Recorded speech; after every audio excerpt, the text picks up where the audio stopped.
اللہ نے ایک معجزہ دکھایا اور اپنے سے 10 گنا بڑے دشمن کو اللہ تعالیٰ نے خاک میں ملا دیا اور ان کے غرور کو زمین میں دفن کر دیا، اور اللہ تعالیٰ نے اپنے بندے کی مدد فرمائی۔ اسلام ہمیں کبھی بھی پہل کا نہیں کہتا، ہم ملک کے لیے نہیں لڑتے، ہم اسلام کو پھیلانے کے لیے نکلتے ہیں، یا ہمارے اوپر کوئی حملہ کرے ہم اس کا دفاع کرتے ہیں۔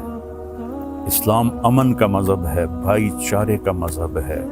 میں صرف مولانا نہیں ہوں، اس سے زیادہ میں نے ہسٹری کو پڑھا ہے، لہذا میرے سامنے ایسے شیشے کی طرح ہسٹری ہے کہ ہندو آپس میں کتنا لڑے مہاراجے، اور کیسے انہوں نے ایک دوسرے کو گاجر مولی کی طرح کاٹا، اور مراٹھوں نے ہندو مسلم کی تفریق کے بغیر کس طرح خون کی ندیاں بہائیں، اشوک نے کس طرح لاشوں کے انبار لگا دیے تھے۔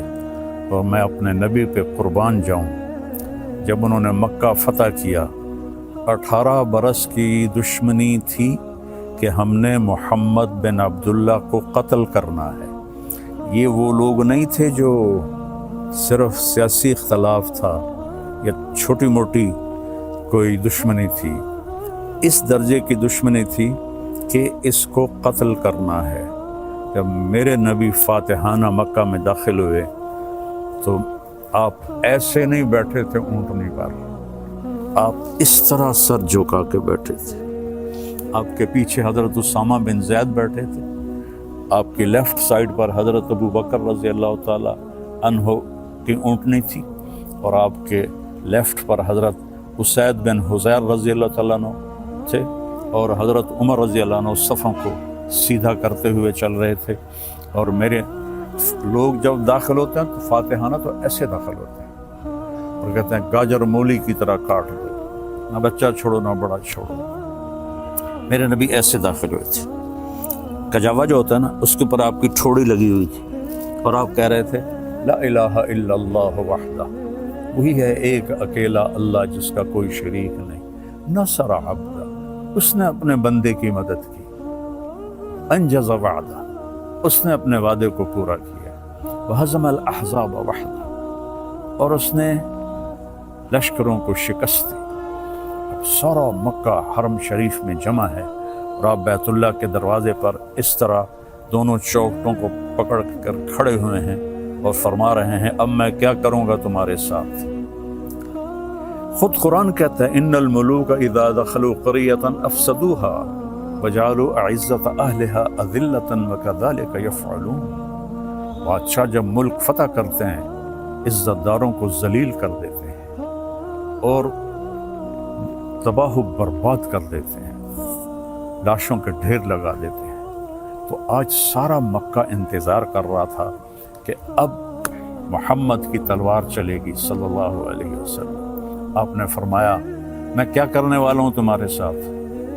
تو سہیل بن عمر ابھی مسلمان نہیں ہوئے، قریشی سردار ہیں، کہتے ہیں آپ بڑے سخی ہیں، سخی کے بیٹے ہیں، سخاوت کی امید ہے۔ تو آپ نے فرمایا جاؤ، جیسے یوسف علیہ السلام نے اپنے بھائیوں سے کہا تھا کہ تم آزاد ہو، تم پر کوئی جرم نہیں، میں تمہیں کہتا ہوں جاؤ تم آزاد ہو، تم پر کوئی جرم نہیں۔ سارا مکہ مسلمان ہو گیا آپ کی اس فیاضی پر، چونکہ یہ تاریخ میں ایسا کبھی ہوتا نہیں ہے۔ پھر آگے میں 2-3 واقعات سناؤں گا جس سے اسلام کا مزاج آپ کے سامنے آئے گا۔ دمشق پہ حملہ ہو رہا تھا جو شام کا کیپٹل تھا، اور جو رومن امپائر تھی اس کے 2 کیپٹل تھے، گرمیوں میں استنبول اور سردیوں میں انطاکیہ جو آج ترکی میں ہے، یہ اس وقت شام میں تھا۔ تو 2 طرف سے حملہ صحابہ نے کیا، ایک طرف سے خالد بن ولید، دوسری طرف سے ابو عبیدہ بن جراح رضی اللہ تعالیٰ عنہ۔ خالد بن ولید فتح کرتے کرتے کرتے بہت بڑا گرجا تھا، اس کے آدھے تک پہنچ گئے تھے کہ ادھر سے ابو عبیدہ ایک دم آئے اور کہا تم تلوار چلا رہے ہو، میں نے تو ان کی صلح کی اپیل منظور کر رہی ہے۔ تو خالد بن ولید کو غصہ آ گیا، میں امیر ہوں, میری اجازت کے بغیر تم نے ان سے صلح کیوں کی ہے؟ کہا بس میں نے کر دی ہے, تمہیں نبھانا ہے. تو اب بتاؤ, جو آدھا شہر فتح کر چکا ہو اور مال غنیمت اور کیا کچھ ہو, اور باقی آدھا بھی فتح ہو گیا, لیکن ایک آدمی نے کہا میں نے صلح کی اپیل منظور کر لی ہے, خالد نے تلوار نیچے کر لی. آدھا گرجا توڑ کے مسجد بنایا گیا اور آدھا گرجا رہا, اس کو جو توڑا تھا ایک طرف سے اسے مسلمانوں نے ٹھیک کر کے ان کو بنا کے دے دیا. پھر ولید ابن عبد الملک کے زمانے میں کوئی 60-70 سال بعد اس نے عیسائیوں سے وہ گرجا خریدا منہ مانگے بول پر, اور وہ مسجد بنائی جو آج دمشق میں ہے. اور جو قیدی پکڑے گئے اس میں پتہ چلا کہ رومن امپائر کے بادشاہ کی بیٹی بھی قید ہے, چونکہ اس کا جو خامند تھا وہ دمشق کا گورنر تھا, اس کا نام تھا توما. تو حضرت خالد کو پتہ چلا کہ وہ قیدیوں میں ہے, تو انہوں نے فوراً اس کو وہاں سے نکلوایا, الگ خیمہ, اس کی باندیاں نوکرانیاں, اور اوپر صحابہ کا پہرا لگا دیا. اور جب دمشق کا سارا سسٹم ٹھیک کر لیا تو 400 مسلمان سپاہیوں کو رومن امپائر کے بادشاہ کی بیٹی کے ساتھ بھیجا کہ جاؤ اور اسے انطاکیہ کیسر کے پاس پہنچا کے آؤ. اس وقت کا رومن بادشاہ کیسر تھا, ہرقل جس کو آپ ہرکلیس کہتے ہیں, ہرقل نام تھا.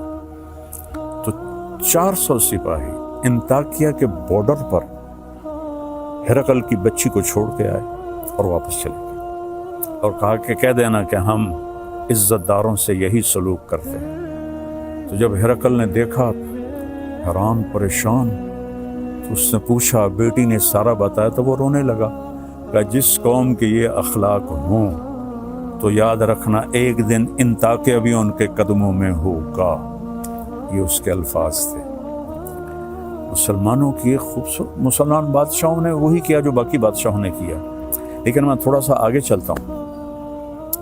میں آپ کو صلاح الدین ایوبی کی بتاتا ہوں, جو 492 ہجری یعنی میرے نبی سے 492 سال بعد کی تاریخ آپ کو بتانے لگا ہوں کہ صلیبی عیسائی پادری نے پورے یورپ کو آگ لگا دی کہ یروشلم آزاد کراؤ, فلسطین آزاد کراؤ. ایک بہت بڑا لشکر نکلا. اس وقت بغداد پہ جو خلافت تھی وہ بڑی کمزور تھی. مستظہر باللہ ایک خلیفہ تھا جو اس وقت وہاں حکمران تھا, لیکن غلبہ وہاں سلجوکیوں کا تھا. تو اس نے آسانی سے بیت المقدس یروشلم کو فتح کیا. اس کا نام تھا گاڈ ہمفرے. اور اس خبیث نے کہا جب تک مسلمانوں کا خون میرے گھوڑے کے سینے تک نہیں آ جاتا قتل عام جاری رکھا جائے. تو اس وقت یہودی بھی آباد تھے اور مسلمان بھی آباد تھے اور عیسائی بھی آباد تھے. عیسائیوں کو چھوڑ دیا اور یہودیوں اور مسلمانوں کو اتنا قتل کیا کہ گلیوں میں ان کا خون بہنے لگا. آخر پادریوں نے وہ خون بالٹی میں بھر کے اس کے گھوڑے کے سینے پر مارا کہ چل تیری قسم پوری ہو گئی کہ مسلمانوں کا خون تیرے گھوڑے کے سینے سے لگ گیا. تب اس نے تلوار نیچے کی. 1099 اور 1187 میں یعنی 88 سال کے بعد جب صلاح الدین ایوبی رحمۃ اللہ علیہ نے فلسطین کو فتح کیا تو سارے مسلمان غصے سے بھرے ہوئے تھے فوجی کہ ہم بھی ان کو ایسے ہی قتل کریں گے جیسے انہوں نے ہمارے مسلمانوں کو قتل کیا تھا.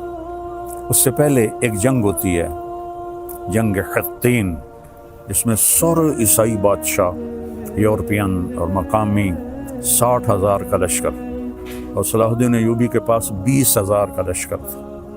تو اس نے صلاح الدین نے ان کو گاجر مولی کی طرح کاٹ دیا. بادشاہ سارے گرفتار ہو گئے. اس نے سب بادشاہوں کو عزت دی, صرف ایک کو قتل کیا, ریجنالڈ, جس نے 2 دفعہ حاجیوں پہ حملہ کیا تھا. یہ کرک اردن کے شہر کا حکمران تھا اور حج کا راستہ کرک سے جاتا تھا. تو اس نے 2 دفعہ حاجیوں کو قتل کیا اور کہا بلاؤ اپنے محمد کو. تو صلاح الدین نے اسے پیشکش کی ایمان مسلمان ہو جاؤ. انہوں نے کہا میں نہیں ہوتا. انہوں نے کہا ہم یہ بادشاہوں کے ساتھ, اس نے کہا میں نے 2 دفعہ قسم کھائی تھی تیرے قتل کرنے کی جب تو نے حاجیوں پہ حملہ کیا تھا, تو آج محمد نہیں آ رہا, آج محمد کا ادنا غلام آ رہا ہے. اس نے ایسے وار کیا اور اس کی گردن پیچھے لٹک گئی. باقی سارے بادشاہ کانپنے لگے. اس نے کہا ڈرو نہیں, ہمارا مذہب ہمیں یہ نہیں سکھاتا. ہم بادشاہوں کو, عزت داروں کو ہم عزت دیتے ہیں, لیکن یہ بہت حد سے آگے بڑھ گیا تھا, اس لیے میں نے اس کو قتل کیا ہے. پھر آ کر انہوں نے یروشلم کو گھیر لیا, اور وہاں تو فوجی کوئی نہیں تھی, چند سپاہی تھے. تو آ گئے جی ہم نے صلح کرنی. صلاح الدین نے کہا صلح کس بات کی, اب تو میں فتح کر چکا ہوں, اب تو میں اس پر فاتحانہ داخل ہوں گا, جب فاتحانہ داخل ہوں گے تو غلام, باندیاں, مال غنیمت, کتنا کچھ تھا. تو انہوں نے منتیں کی کہ مہربانی کریں آپ ہمیں معاف کر دیں. تو آپ 88 سال پہلے دیکھیں کہ قتل عام سے گلیاں بھر گئیں, اور 88 سال بعد ایک مسلمان جو اپنے نبی سے 500 سال بعد آیا ہے, اس نے کہا اچھا ٹھیک ہے, میرے لیے میری طرف سے سب کو اجازت ہے, جو جانا چاہتے ہیں اور جتنا سامان لے جانا چاہتے ہیں وہ بھی لے جائیں. اور فدیہ, تھوڑا سا فدیہ رکھا. تو جو مالدار تھے وہ اس کا ہرجانہ اور وہ جرمانہ دیتے ہوئے نکلتے گئے. پیچھے غریب عیسائی رہ گئے, ان کا ہرجانہ صلاح الدین نے اپنی جیب سے دیا, اور کچھ باقیوں نے کہا جی ہم رہنا چاہتے ہیں. کہا بسم اللہ رہو. نہ کسی گرجے کو نقصان پہنچایا, نہ کسی عیسائی پر تلوار اٹھائی. یہ میرا اسلام ہے, یہ میرے نبی کا بتایا ہوا دین ہے جو ایک اللہ کی دعوت دیتا ہے. تاریخ تو بہت لمبی ہے, میں نے 3 واقعے بتا دیے, ایک اپنے نبی کا, ایک صحابہ کا, اور ایک 500 سال کے بعد ایک بادشاہ کا. اور اس کے بعد میں سارے اہل پاکستان کو مبارک دیتا ہوں, سارے بہن بھائیوں کو مبارک دیتا ہوں. وہ مسلم ہیں, عیسائی ہیں, ہندو ہیں, سکھ ہیں, جو بھی ہیں, سب کو مبارکباد دیتا ہوں کہ آج عرصوں کے بعد اللہ نے اہل ایمان کو فتح عطا فرمائی اور سب کے کلیجے ٹھنڈے کیے. یہ ہمیں دہشت گرد کہتے ہیں. دہشت گرد تو کم وقت یہ ہیں, آپ کو پتہ ہے جب دوسری جنگ عظیم ہوئی ہے تو کون تھا شروع کرنے والا؟ ہٹلر. 1940 میں, 1945 میں کم وقت نے خودکشی کی. کتنے لوگ مرے؟ 8 کروڑ لوگ مرے دوسری جنگ عظیم میں. پہلی جنگ عظیم 1914 میں شروع ہوئی, 2 کروڑ لوگ مرے, اس وقت آبادی تھوڑی تھی. تو سب سے بڑے دہشت گرد تو یہ ہیں. 8 کروڑ عیسائی آپس میں ٹکرائے. اتنا قتل عام تو کسی مسلمان نے نہیں کیا. مسلمانوں میں بھی ظالم آئے, میں ان کی کبھی وکالت نہیں کروں گا. تیمور لنگ بدبخت بہت ظالم تھا, اس نے 33 ملک فتح کیے. تو آج کے میڈیا نے, چونکہ یہودیوں کے ہاتھ میں ہے, انہوں نے مسلمانوں کو کہہ دیا یہ دہشت گرد ہیں, ہندو